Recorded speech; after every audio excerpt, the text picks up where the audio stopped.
How sensitive guitar players are, we need these little things.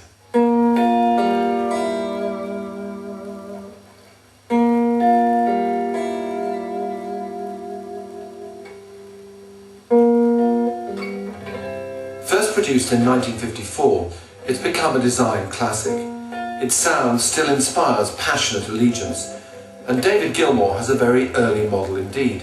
Serial number 0001. I don't think it's the very first one ever made, but it's a 1954 Fender Stratocaster, and they don't get much better than this. I mean, this is about as perfect as a guitar can be.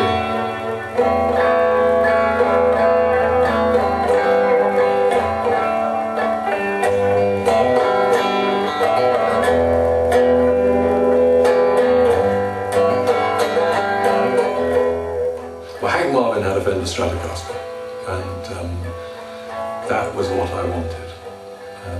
I had a Hofner Club 60, which was as close to a Fender as I could afford when I was a young man. A nice guitar, but I wanted that Stratocaster.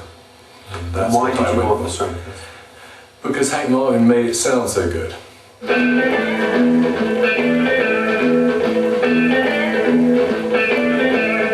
I started listening to the early American rock and roll guitarists, and they were mainly the guys who were on records by Elvis, Scotty Moore, Cliff Gallup on the Gene Vincent records, Buddy Holly, Chuck Berry, James Burton, and a few others.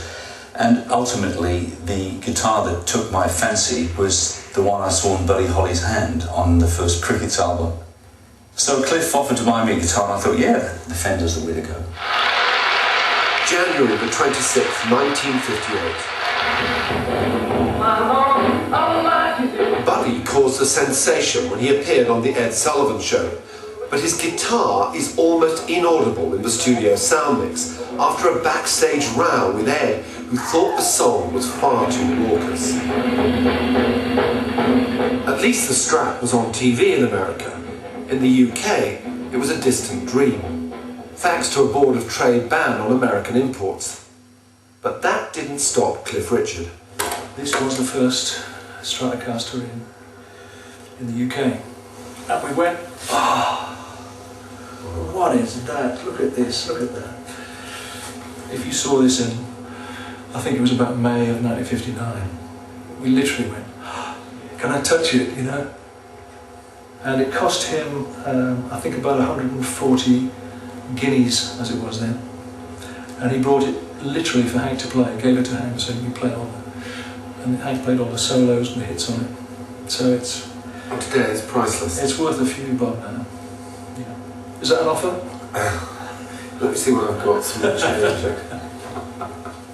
It's a very fine guitar. It's a funny situation, that one, because I had dinner with Cliff a couple of years ago, and I said, what's the story about that Stratocaster?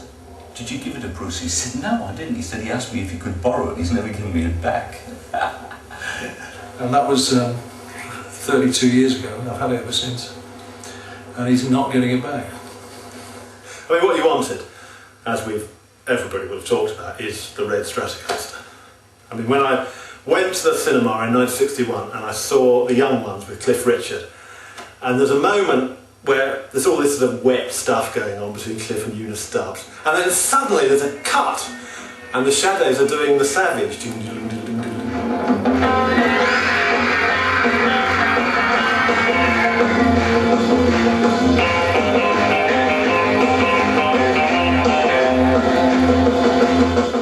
And it was just like, ah, there's two red Strats and a red precision bass and the steps.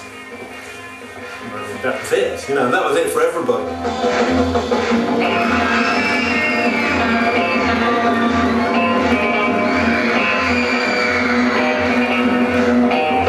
This is the one that I wanted. It had to be red. Why? Well, I had an EP with the Shadows on the front, and there, round Hank's neck, was this red Strat. I saw actually a flamingo pink one in the shop at the bottom of the main road where I lived. And I remember standing outside the shop for hour after hour just looking at the guitar. So it became a real object of desire, you know. Unfortunately, they cost over £160, and my dad couldn't afford it. It was years of pestering, and eventually ended up with a £50 guitar called a Hofner, which was a kind of a copy, really. And I loved that. My first guitar, I mean, I think probably slept with it, and I didn't have the nerve then to ask Dad for an amplifier.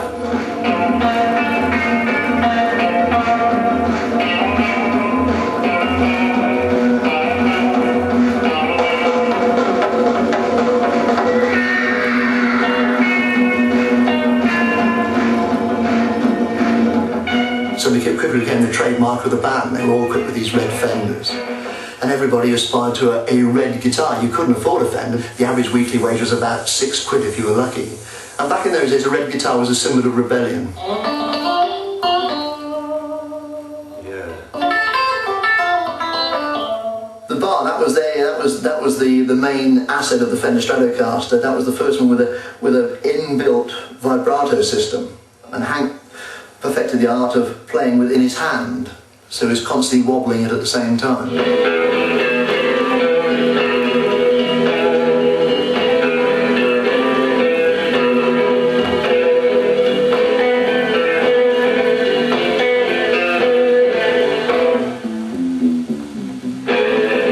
If you wobble it slightly, you get a vibrato like a human voice, and that really appealed to me because playing any kind of solo, particularly a slow one, I always wanted to try to get a more vocal approach to it.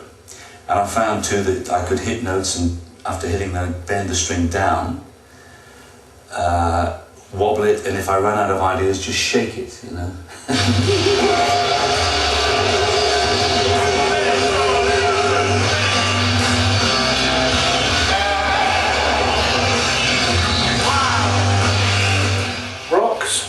Such a strange thing. It has to be entertaining. You have to sell tickets. It has to be fun.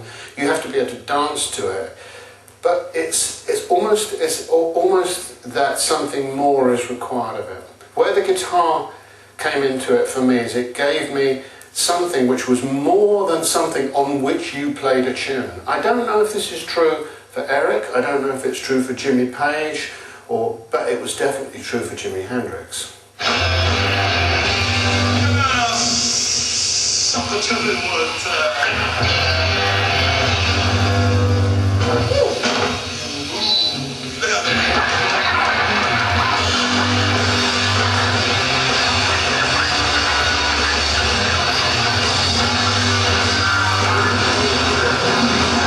When I heard Jimi Hendrix, I thought, that's the bloody guitar. You know, that is the guitar. That's what it should be doing.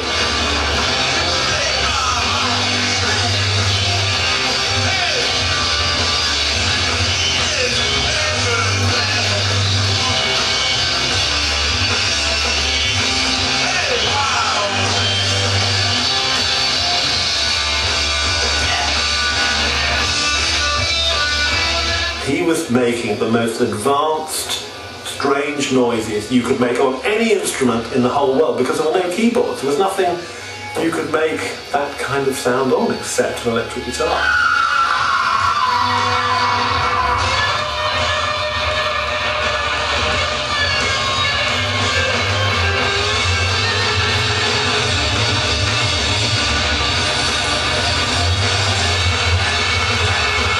As a shaman, which he was, you know, he was able to sort of channel light or something in some bizarre way. If you didn't ever see Jimi Hendrix perform, you know, you've just missed it. Sorry, you've missed it. You know, I missed Charlie Parker, so fuck off. You know, there's nothing you can do about it.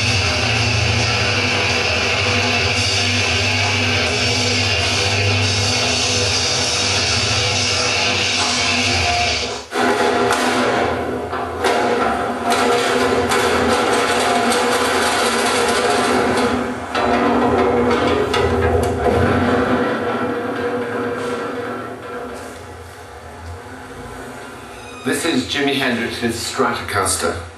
He famously set fire to it at a London performance over 40 years ago. Hendrix is perhaps the greatest rock guitarist the planet has ever known. And this sorry-looking object is both a sacred relic of a moment in rock history And a reminder that in the end it isn't the guitar, but what you do with it that really counts. Next week, we get personal. There's nothing quite as rewarding as having a Marshall amp on and hitting the big E chord. Guitar players tend to be similar in a lot of ways as human beings. Very natural, it feels more natural than talking.